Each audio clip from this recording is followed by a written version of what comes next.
But I sometimes forgot that this was a new environment for my daughter, one which I didn't have any experience of, and one that she didn't have any experience of.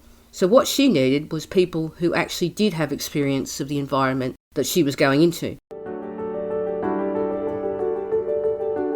G'day, I'm Debra Caldow. Welcome to the Red Giraffe Solutions Expanding Worlds podcast, where we aim to support you as you help your young person with additional needs plan for their future, a future where they're safe, secure, and live a rewarding and fulfilling life. From around the world, I share stories and I share solutions from people making this possible right now.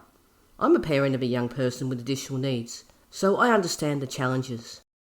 Many of the people I've interviewed on this podcast have already helped me design a better future for my daughter, and I hope that they might help you as well to imagine what's possible for your young person. This podcast is made possible by Red Giraffe Solutions, which is a project I'm proud to be part of, supporting families to build a better future for their children. We now have available at Red Giraffe Solutions an online course called Independent Cooking Made Easy. This is a new and unique approach we developed when we realised traditional cooking techniques and recipes were never going to enable our daughter to cook without some support or supervision. It's a safe, simple system that uses no more than 5 ingredients, has no weighing, cutting or chopping, and no lifting of heavy dishes. Each of the 16 recipes in the course includes a step-by-step video of our daughter making the meal, plus a visual recipe card. We developed this for our daughter to solve her challenges with cooking, and every recipe in the course she can and does genuinely cook for herself.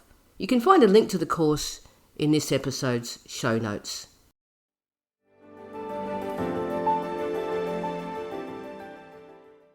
In last week's episode of the podcast, I shared 4 tips for preparing your young person to go on to a supported internship. Those things that we as families can do at home to make the whole process a bit easier for when they get onto their supported internship. In this week's episode, I want to talk about how you can support your young person when they're actually on their supported internship.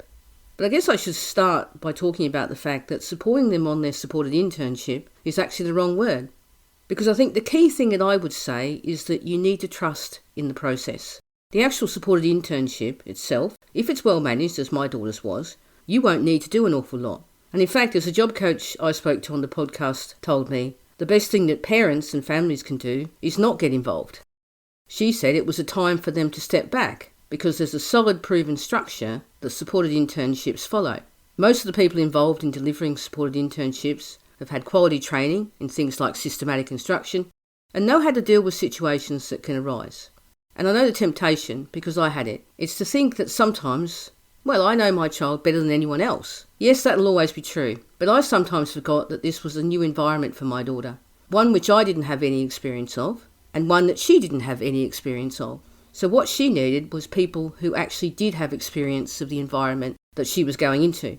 And I won't lie, it took me some time to realise that my role in supporting her on her supported internship was going to be much more minimal than I'd anticipated. I think as well it's important to acknowledge that the businesses that are providing the supported internships have obviously had input from the supported internship provider, and there's a relationship there, and it's a relationship that we're not part of. So what is our role if we're not part of the process, as it were? Well, a bit like I said in last week's episode, it's about doing things at home that provide the foundation, if you like, that make the supported internship easier for your young person and complement the new skills and experiences that they're being exposed to in their work environment. The basic idea is to make it easy for them to focus and not be thinking about things at home. I suppose the best way for me to talk about this is to share what I got wrong when it came to supporting my daughter on her supported internship and what I got right as well. So let's start with what I got right. I think what I got right was providing a real structure at home to complement what she needed to be doing as part of her supported internship. For her, these were things like making sure that she got to work on time, making sure that she ate well, making sure that she got enough sleep. I can't speak for anyone else, but my daughter likes structure. She loves a good list, and she always finds visual cues really useful. We provided prompts so she had an easy to recall structure for getting up and getting ready for work. We also had visual prompts of the things that she had to try and remember when she was at work. This was actually provided by her supported internship provider, but we put it in a prominent place so that she could see it every day. We also found that she liked to write down what she needed to do each day on her internship, so she had a planning diary And even today, we always sit down and plan on a Sunday for the week ahead. Of course, not everyone will want to do this level of planning, but in some ways, it can become a habit. My daughter wasn't very keen when we started doing this, but now she's the one who reminds us that we need to plan for the week. And this may be a step too far for some people, but she also decides on Sunday what she will have for lunch after work each day. She works a breakfast shift. And we also have a 2-week menu plan she follows. This came out of the cooking course that she created with her dad. I believe this structure helped her cope better on the supported internship, where inevitably every day brought up new challenges for her. I think it's really important to remember the things we get right so we can keep doing them. But of course, it's equally important to talk about our mistakes.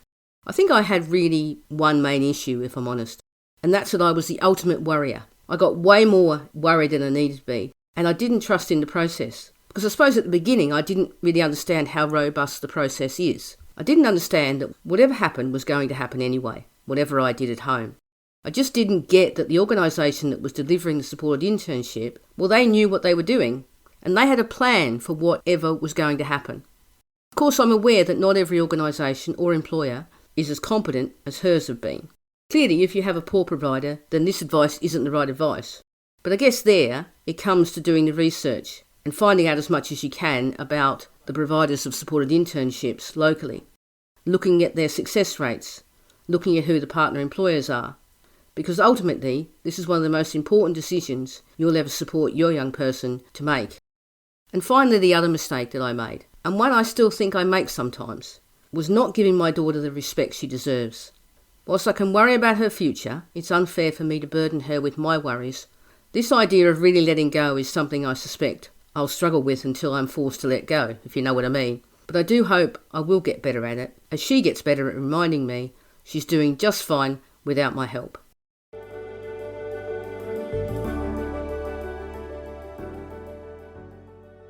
I just want to say thank you for taking the time to listen, and I hope that the stories and solutions shared on here help you as you support your young person to create their future. If you know anyone who would find the ideas useful, please share the podcast with them. To support the podcast, please consider finding out more about the Independent Cooking Made Easy online course. It's a safe, simple system that works. There are links to the course in the show notes. You can find me on Instagram and Facebook. You can also connect with me on LinkedIn at Debra Caldow. I'd love to have a conversation with you on any of the topics we all care about. Bye for now.